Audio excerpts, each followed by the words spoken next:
Hello and welcome to my channel. In this video we will be looking at Bowlby's monotropic theory as an explanation of attachment, which you need to know for AQA A-level psychology in the subtopic of attachment. I hope you enjoy this video and find it helpful. Let's get started. Bowlby, an evolutionary theorist, was heavily influenced by animal studies, e.g. Harlow, 1958, and Lorenz, 1935, which led him to reject learning theory and propose an evolutionary explanation, known as Bowlby's monotropic theory.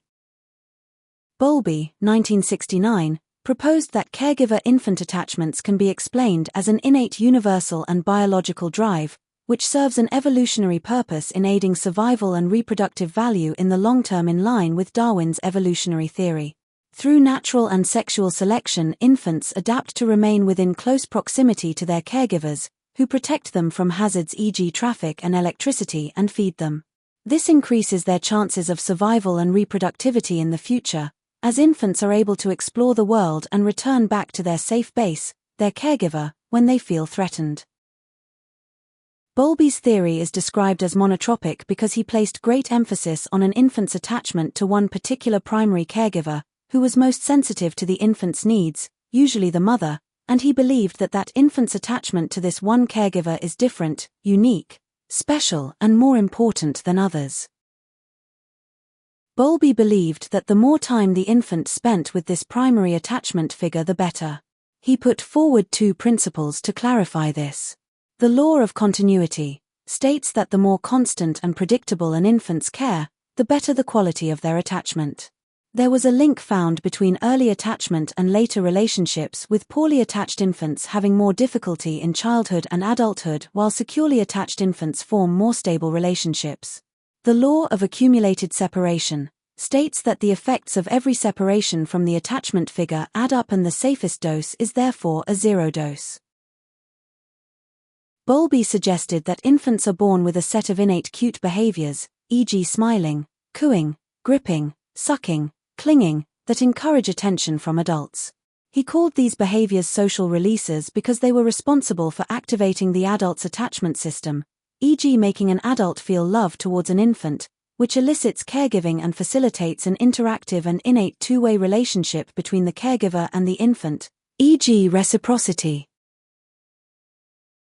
Bowlby proposed that there is a critical, or sensitive, period, which is around 12 months for most infants, although can extend up to approximately between 2.5 to 3 years.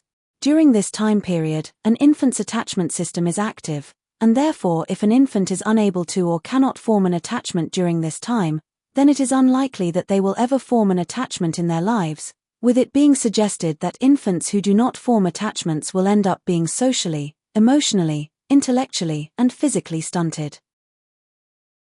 Bowlby argued that an infant forms a mental representation of their first relationship with their primary attachment figure, known as an internal working model. This internal working model serves as a template or blueprint for what all relationships are like.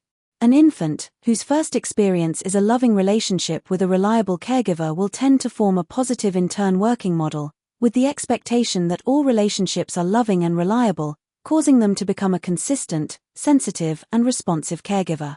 However, a child whose first relationship involves poor treatment and neglect may expect such treatment from others and will tend to form a negative internal working model, with the expectation that all relationships are abusive and harmful, causing them to become an inconsistent and neglectful caregiver. Depending on what type of internal working model the infant forms, this will affect the infant's later ability to make friends and be a parent. This also provides the infant with an insight into their caregiver's behavior and some level of influence, so a relationship can form between the two. Bowlby's monotropic theory has several strengths and limitations. A strength of Bowlby's monotropic theory as an explanation of attachment is that there is research to support the existence and value of social releases. There is evidence to suggest that cute baby behaviors are designed to elicit interaction from caregivers. Brazelton et al., 1975, observed infants trigger interactions with adults using social releases. The researchers then instructed the infant's primary attachment figures to ignore their infant's social releases. Infants, who were previously shown to be normally responsive, became increasingly distressed, and some eventually curled up and lay motionless. This is a strength because it suggests that social releases play a vital role in facilitating caregiver-infant interactions and are instrumental in establishing and maintaining secure attachment bonds between babies and their primary caregivers. The research findings underscore the significance of these behaviors in eliciting appropriate responses from caregivers, highlighting the mutual influence between infants and their attachment figures in the attachment formation process. A strength of Bowlby's monotropic theory as an explanation of attachment is that there is research to support the idea of the internal working model. Bowlby's idea of an internal working model suggests that patterns of attachment will be passed from one generation to the next. Bailey et al., 2007, assessed the attachment relationship of 99 mothers with their 1-year-old infants, recording the infant's attachment type using the strange situations. The researchers measured the mother's attachment to their own primary attachment figures, e.g. their parents, and the researchers also assessed the attachment quality of the infants. They found that mothers with poor attachment to their own primary attachment figures were more likely to have poor attachments with their own infants, with the infants showing an insecure attachment type. This is a strength because it suggests that there is research to support the concept of the internal working model in Bowlby's monotropic theory. Bailey et al., 2007, found a link between mothers' attachment history and the attachment quality of their infants, supporting the idea that attachment patterns are passed down through generations, with the internal working model being formed during an infant's first initial attachment and impacting the infant's ability to become parents themselves later on in life, highlighting the intergenerational transmission of attachment styles. A limitation of Bowlby's monotropic theory of attachment is that the concept of monotropy lacks validity. Schaefer and Emerson, 1964, studied 60 infants and found that within 1 month of an infant forming their first attachment, 29% had multiple attachments to someone else, and by 6 months after the first attachment, this figure was at 78%. At 18 months, 87% of infants had at least 2 attachments and 31% of infants had more than 5 attachments. This suggests that infants form multiple attachments, not just one monotropic attachment as proposed by Bowlby. This is a limitation because it suggests that the concept of monotropy proposed by Bowlby may not fully capture the complexity of infant attachment behaviors. Schaefer and Emerson's, 1964, study demonstrated that infants often develop multiple attachments to different individuals, contradicting the idea of a singular primary attachment figure in attachment theory. A limitation of Bowlby's monotropic theory as an explanation of attachment is that there is research to suggest that there are other important factors that may influence an infant's social development other than those proposed by Bowlby. Kornienko, 2016, believes that genetic differences in anxiety and sociability affect social behavior in both babies and adults. These differences could also impact on their parenting ability. This is a limitation because it suggests that Bowlby's monotropic theory might not encompass all the significant factors influencing infant social development, as there are additional elements, such as genetic differences in anxiety and sociability, that could also impact social behavior and parenting abilities, as proposed by Kornienko, 2016. This broader perspective indicates the complexity of social development beyond the scope of Bowlby's theory, emphasizing the multifaceted nature of influences on infant behavior and attachment processes. A strength of Bowlby's monotropic theory of attachment is that it has positive social implications.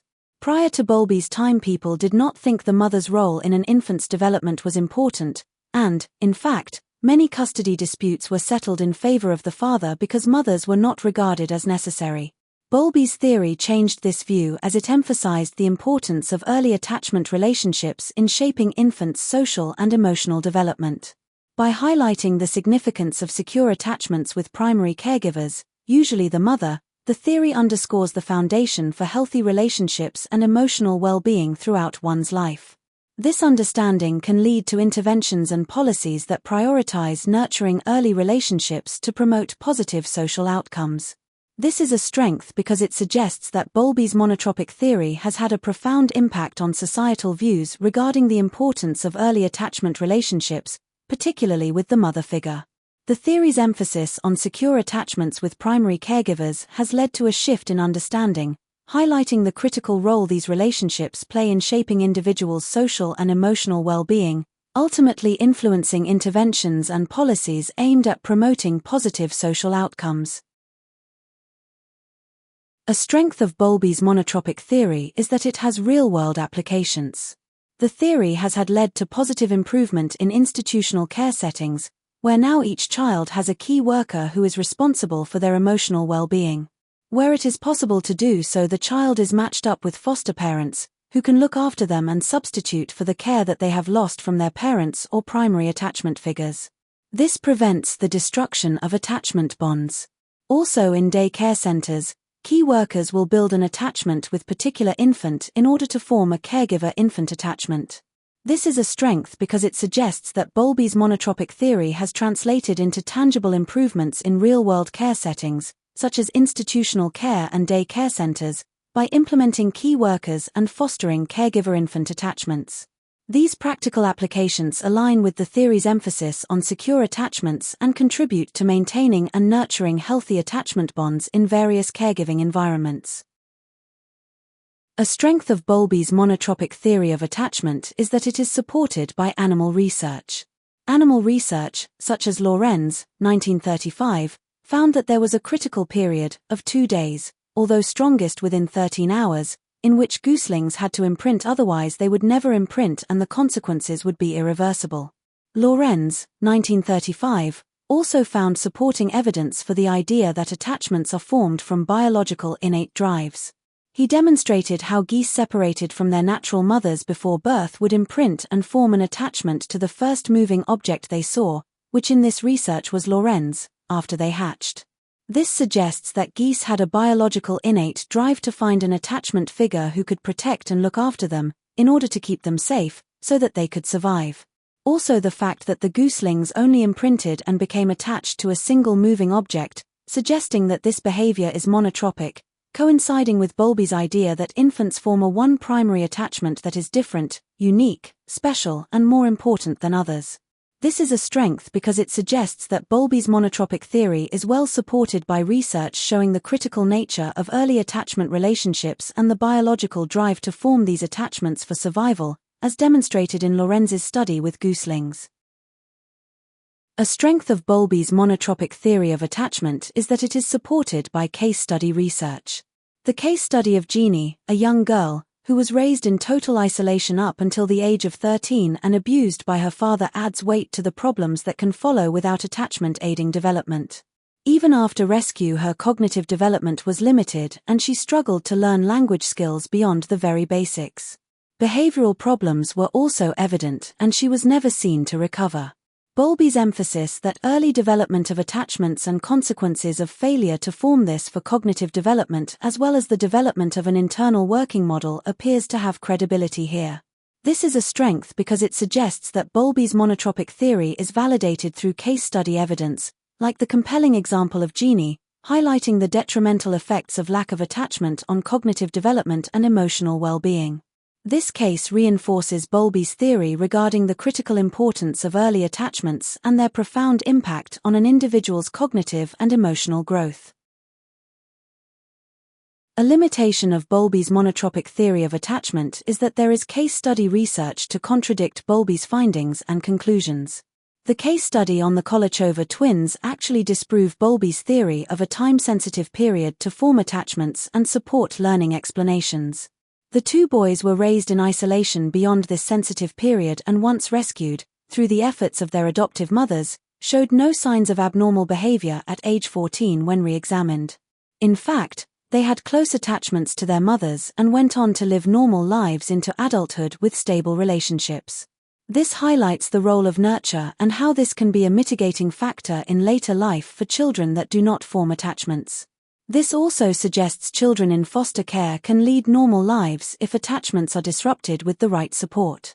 This is a limitation because it suggests that the theory's strict time-sensitive period for attachment formation may be challenged by cases like the Kolachova twins, where nurturing support beyond the critical period led to the development of close and stable relationships, contradicting Bowlby's emphasis on the importance of early attachments.